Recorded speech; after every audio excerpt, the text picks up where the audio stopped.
All right, I might just stay standing so I can make a little bit of eye contact with all of you. Would be great if you all sat down and stopped chatting and gave it the attention it deserves. We appreciate that greatly. So my name is Emily. My company is called Green Heart Tourism. A lot of my work, I'm based in the Netherlands. A lot of my work revolves either around market access and certification and sustainable tourism implementation. So the examples I'm going to touch on today are very much linked to that. So let's start from the beginning. We were in this session looking at ideas or suggestions, things that other countries and other companies can do to improve their responsible tourism practices. And of course it all starts, for me at least, at a national level where the people in charge of tourism, whether that's ministries or the national tourism boards or the DMOs in your region, that they should be helping businesses in their area to either become more sustainable and then promote them internationally on the back of that sustainability. So what I would like to see much more of is that we all become more like Copenhagen.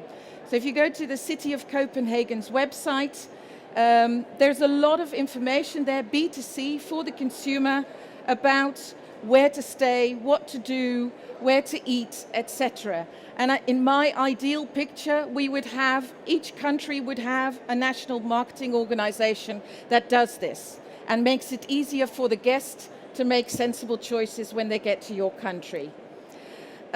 Increasingly, we are also seeing more work on market access in developing countries, which focus on small tourism businesses. So I happen to work for both of these. On the left-hand side, you see the CBI, which is a Dutch tourism market access program, and the one on the right is the German government's tourism market access program called the Import Promotion Desk. Now, what I would suggest is that all countries going forward have the capability to do this in-house, that they are capable of supporting small tourism businesses and working on sustainable tourism at the same time. The reason these programs also work on sustainable tourism and certification is because the supply chain demands it. We do matchmaking with tour operators in Europe for these businesses, and they increasingly have to either be certified or at the very least be able to answer questions about their sustainability practice before the tour operators will sign contracts with them.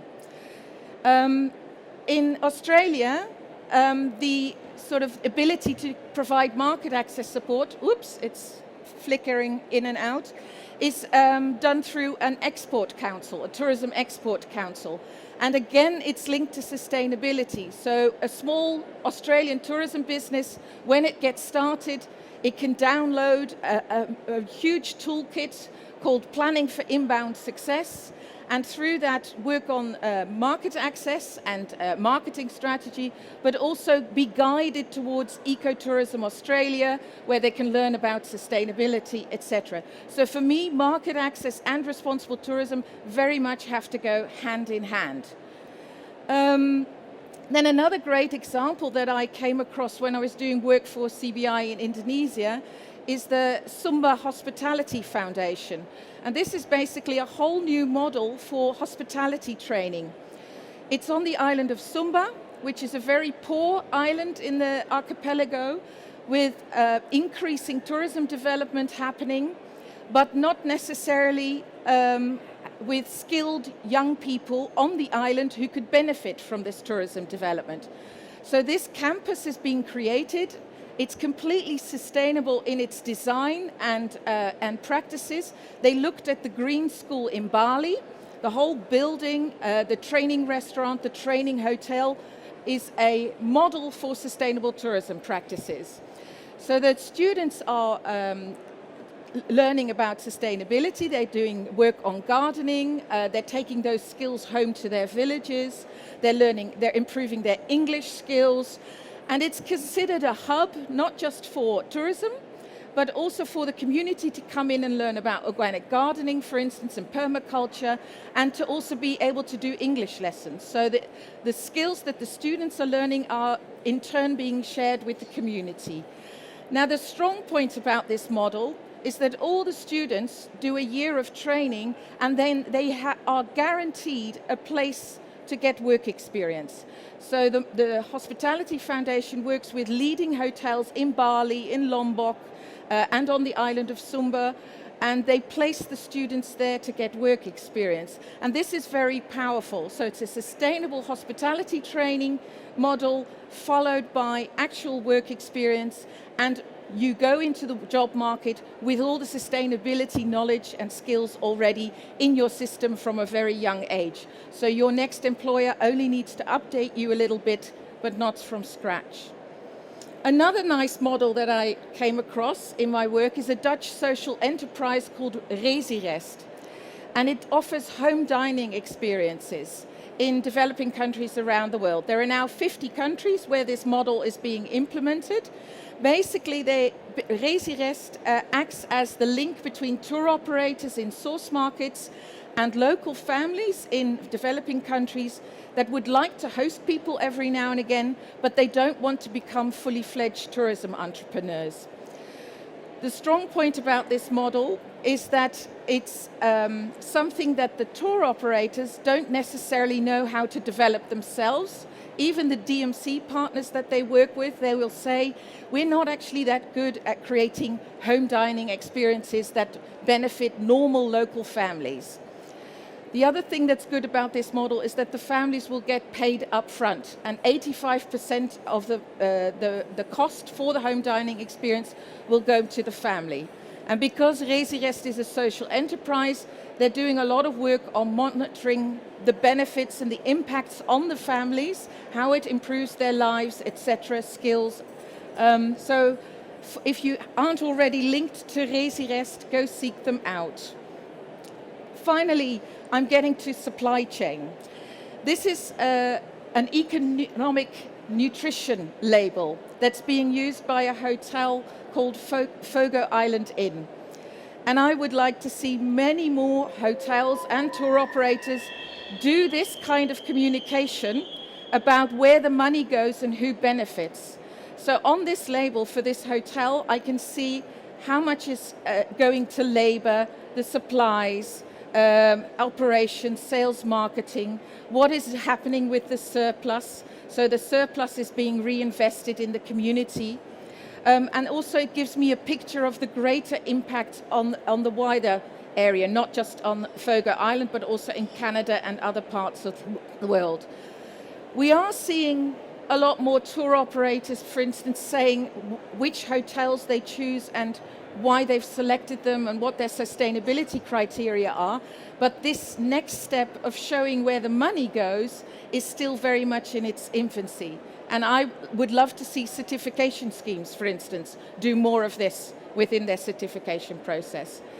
So it's now been copied by a Norwegian inbound tour operator called Up Norway. So they've adapted the same economic nutrition label to a tour operator. So you can see there that 70% of the money will go to the partners or the suppliers that the tour operator works with. There's a little bit, of course, that goes to tax. There's 10% that goes to the operations and 4% on salary. And then the surplus gets reinvested in the company. This is a tour operator that is run as a social enterprise. It's not a for-profit model.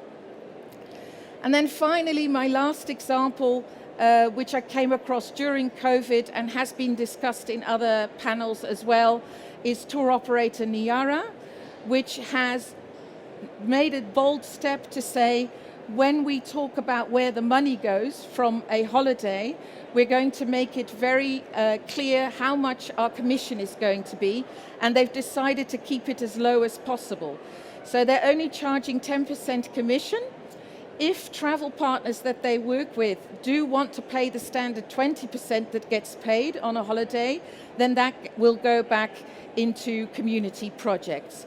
Now, this tour operator is communicating about this clearly on their website. They're talking about it in public forums, and I think that going forward, with all the challenges that we're facing, not just from a climate perspective, but also from a community impact perspective, that we should see lots more of this going on around the world. So that's me. I'm going to hand over to Lisa. Thank you.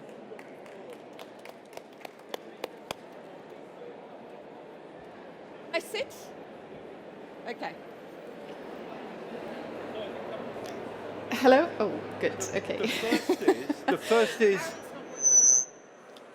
first thing I wanted to say is how important that transparency is. And certification, Emily, hides that. And until the certification bodies start to be transparent, it's very hard to have respect for them. The second thing to say is that this model of increasing accountability to the consumer, for reasons we'll see in the next session, seems to me to be critical. But just before Lisa speaks, does anybody have a burning question for Emily? They can think about it for a bit. Lisa, over to you. Thanks, Harold. Oh, thank you, Harold. There we go. Hi, everyone. Thank you for being here. There's a lot to do, and first big trade show in the pandemic, so I appreciate your time. And it's nice to see some familiar faces, or at least familiar eyes. So it's great that we recognize each other by our eyelashes these days. How are we? We are tech challenged. Okay, so I'll try to wing it. So we were asked today to sort of talk about progress since the Cape Town Declaration. As Harold's mentioned, that's 20 years ago. So how have we done? And for those of you who aren't familiar with that document, for me, I mean, the crux of it is it defines responsible tourism as tourism that builds better destinations. But no, it doesn't. It said better places to live and better places to visit. Okay. It says a lot more than that, but that's in a nutshell. And for me, the most important part of that is that the destination comes first. Okay, so we need to build better destinations. And I think that in terms of the progress we've made, on the positive side, the progress we have achieved, it has focused on that, is putting the destination first. In terms of progress we have yet to make, I think that's where we're lacking. So just today, I want to share a couple of examples with you in terms of businesses and collectives that have shown leadership in that regard in terms of putting the destination first, okay?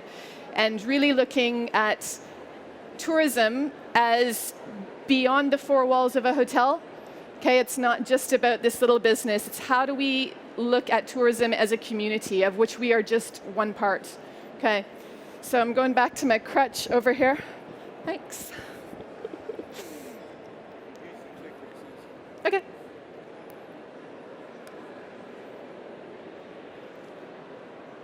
Okay, so just quickly, I mean, I don't know if any of you saw, there was an article in Forbes Travel magazine recently where Justin Francis of Responsible Tourism, he was saying that we have 3 big things to worry about at the moment in terms of the future of tourism and sustainability. And he was saying climate change, biodiversity loss, and inclusivity. He said, unless we get those things right, the rest of the Sustainable Development Goals are, we don't have much of a chance. So we really need to focus on those things. So today, in the sort of leadership examples I want to share with you, I'm going to focus on inclusivity.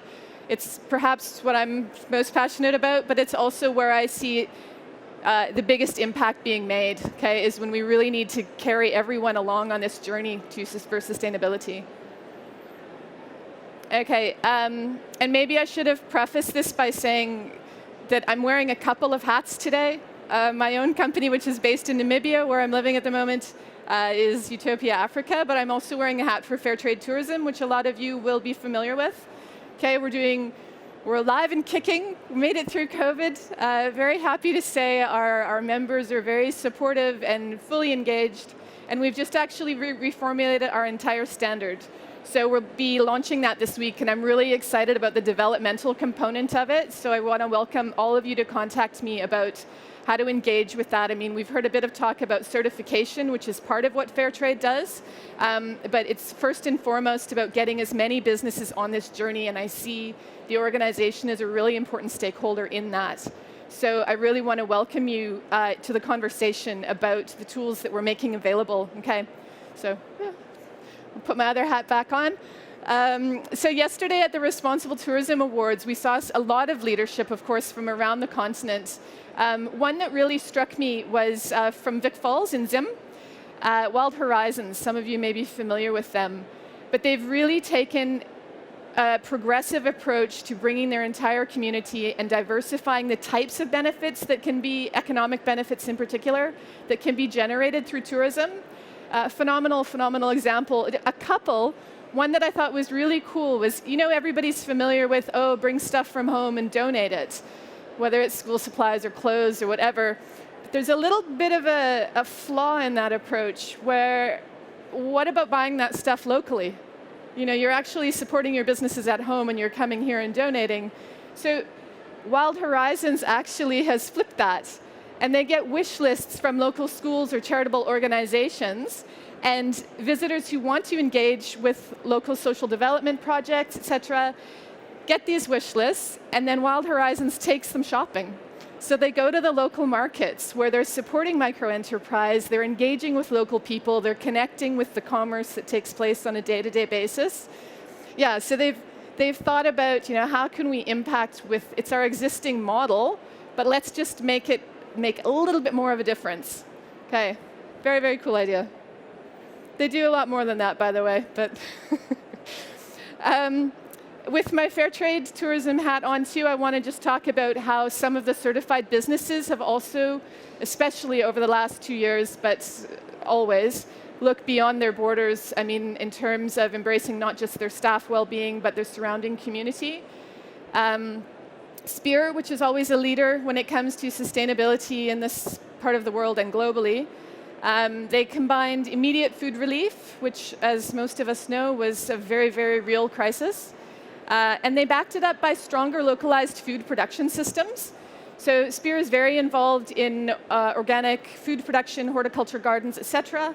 So they actually used this knowledge and they provided training and supplies for local people so that there was improved food security going forward. So it wasn't just a response to immediate crisis, but because they see themselves as part of the community, they also wanted to create a stronger system. Okay. Similarly, Utando SA, who's renowned for its approach to leveraging travelers' philanthropy into social development projects, they also responded immediately, pivoting their usual operations to channel straight into food security, production, feeding schemes, etc. And they've actually managed, in pandemic year one, they channeled just under 5 million rand into food security, feeding schemes, local gardens, etc. They even were working with the, I forget, gangster gardeners, I think they were called. It was a local, you know, kids that were on the edge. And they actually started gardening and then supplying old age feeding schemes and creating these incredible connections in communities.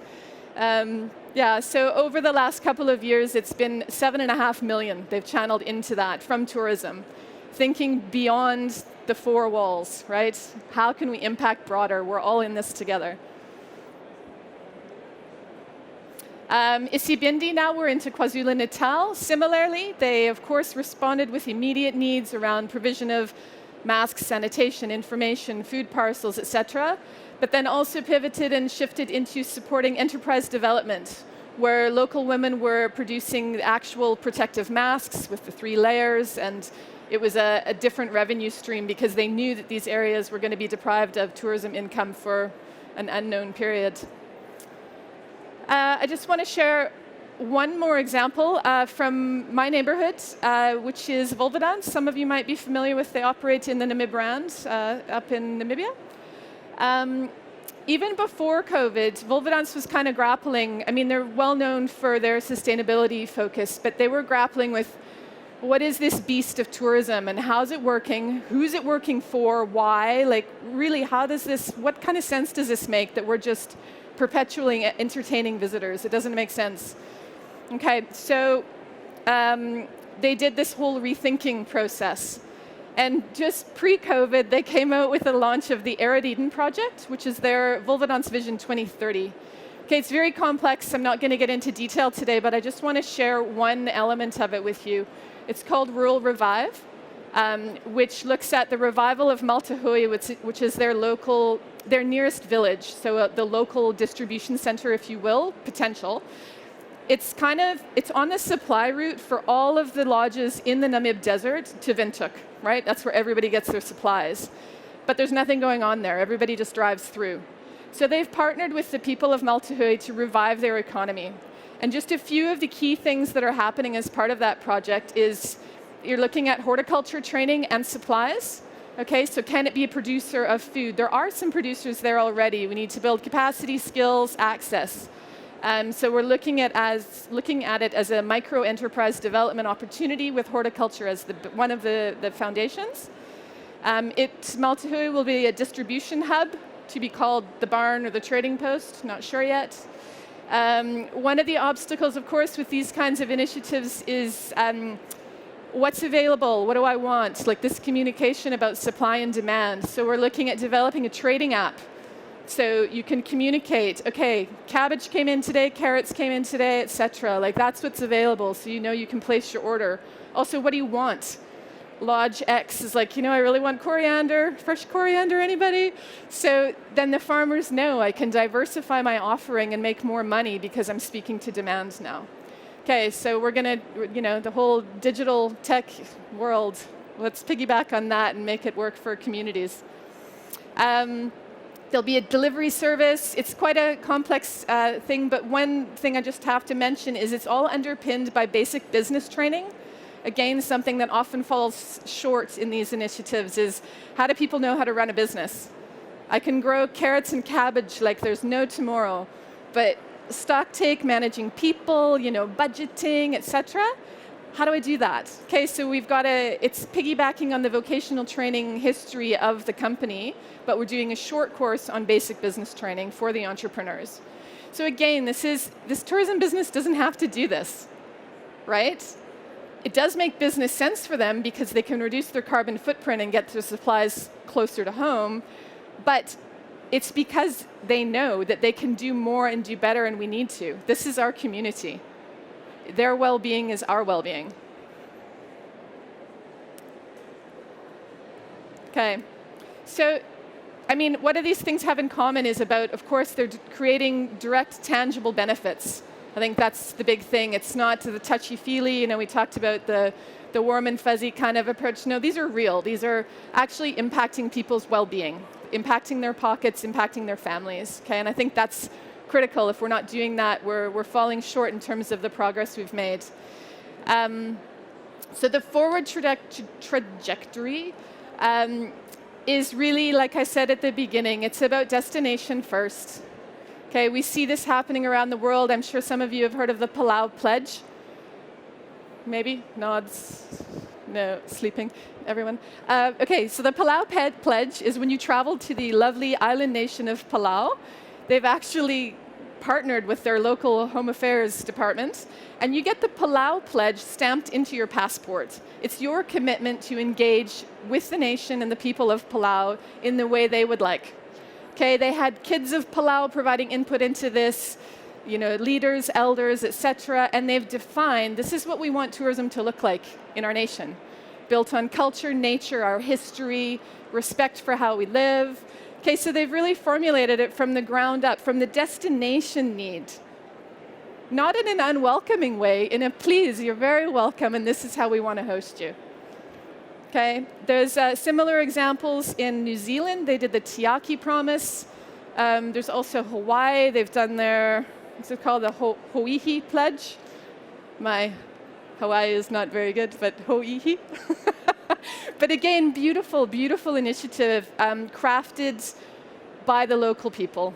Okay, and it's for me, this is the journey forward. Okay, as we really need to be sharing with people how we want tourism to work. Okay, So really, again, just coming back to where I started, is we need to normalize this kind of tourism where the destination is the priority, okay? Tourism that, doesn't leave anyone behind. We're a whole big community. And really, only then can we offer wonderful places to visit. Okay, thank you.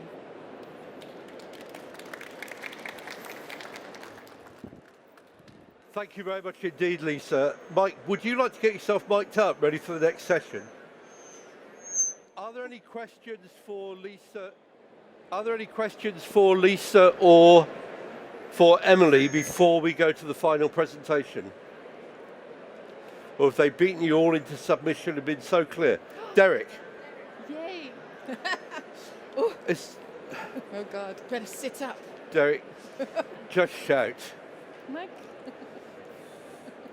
Sorry, Derek, I don't have a handheld. Just come to the stage. Have you got a handheld I could use?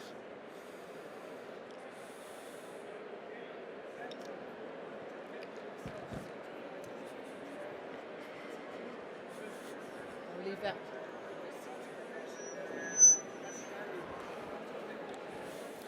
Yeah. Mic number 4? Okay, yeah. I don't know if it's Derek Hanekom, for those of you who don't know where the question came from. He was just saying, what can governments do to incentivize businesses to become certified? Yes? Okay.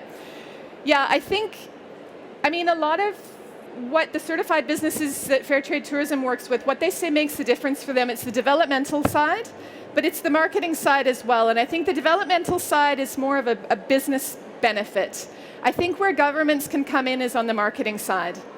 Okay, I really think that we need to be taking the market access, the proactive approach to really featuring these businesses. I think we need to be taking that a lot more seriously.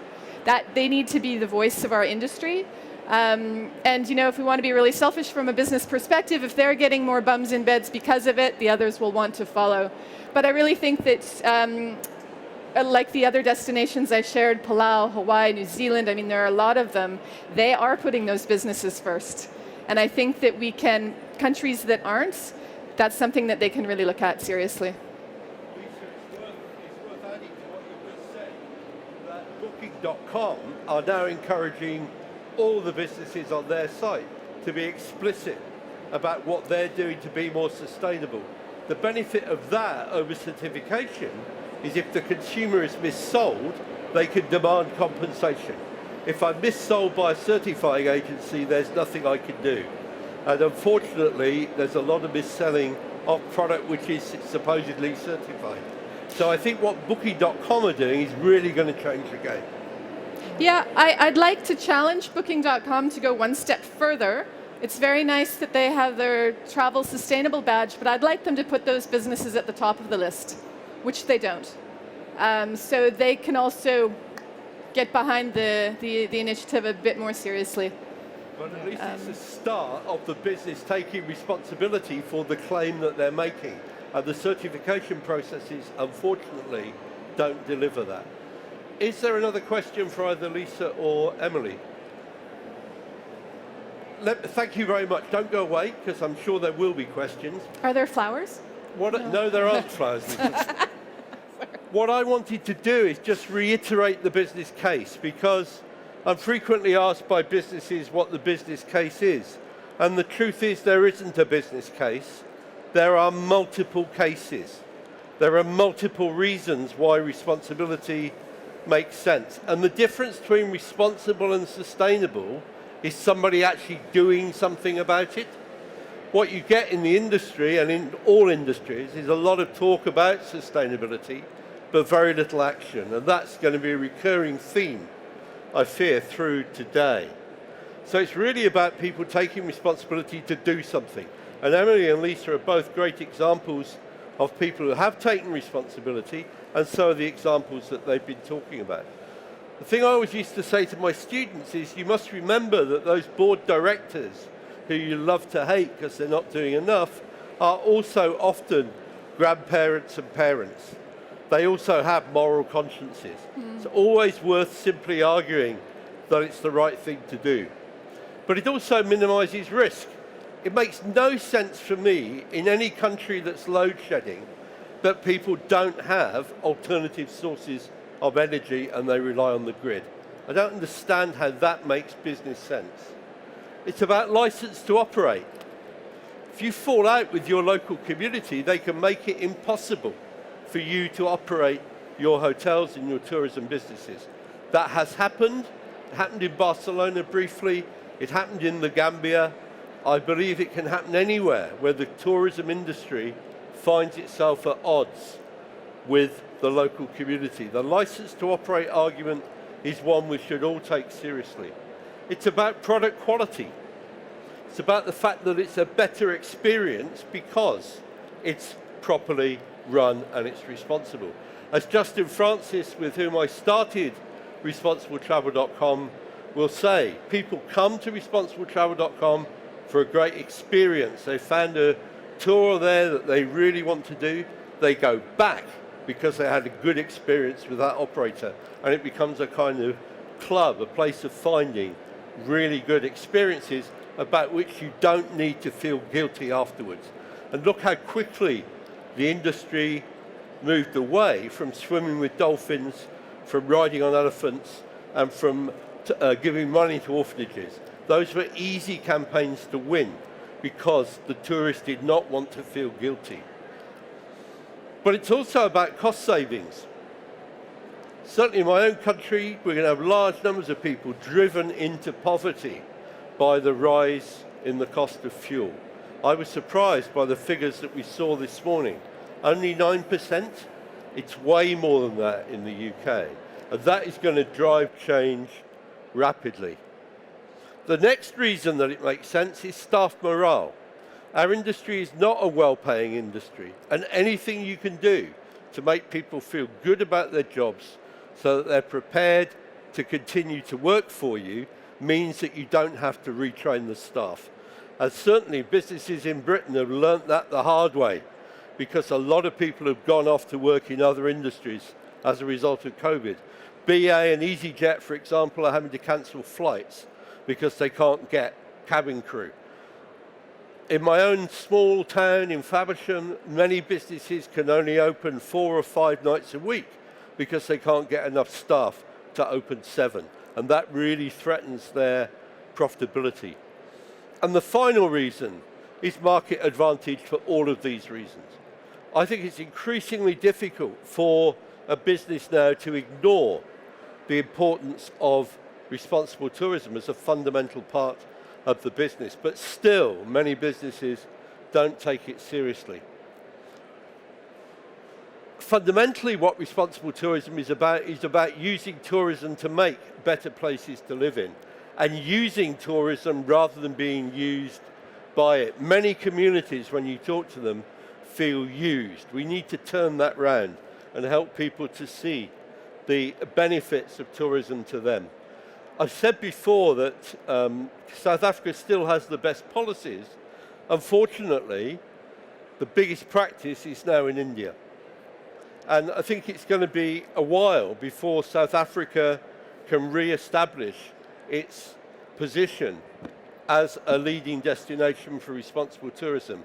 I was heartened by much that was said this morning, but I hope that we're going to see considerably more action. I've lost my presentation, but that's the way it goes. What I'm doing is launching on the Responsible Tourism Partnership website a platform for change, because after 20 years of the Responsible Tourism Awards, I think it's time to start replicating and copying what other people are doing. The way human beings make progress is by copying what other people have done. So we're setting up this platform of change, you can find on the Responsible Tourism Partnership website, to make it easier for you to find tried and tested solutions. And I don't think you should be embarrassed about copying any of the things which you find on that website. It is about copying what others have done. It's the only way we're going to speed up and make more progress in the next critical decade. We've got 10 years to solve many of these problems, or else the world is going to become a much less pleasant place across climate change, biodiversity loss, and real problems about the lack of social inclusion in so many societies. And you see some of the consequences of that all around the world now, not least in the Ukraine, but certainly in my own country, and as we heard in the first session this morning, significant youth unemployment. So, if I could, on your behalf, thank Lisa and Emily. Thank you very much indeed. It's customary. The next panel, Mike Fabricius and I are going to be talking about the last 20 years. We co-chaired the 2002 Cape Town Declaration Conference and will be on very shortly. So please stay. We'll try and make it entertaining and try and be provocative. Thanks very much, ladies.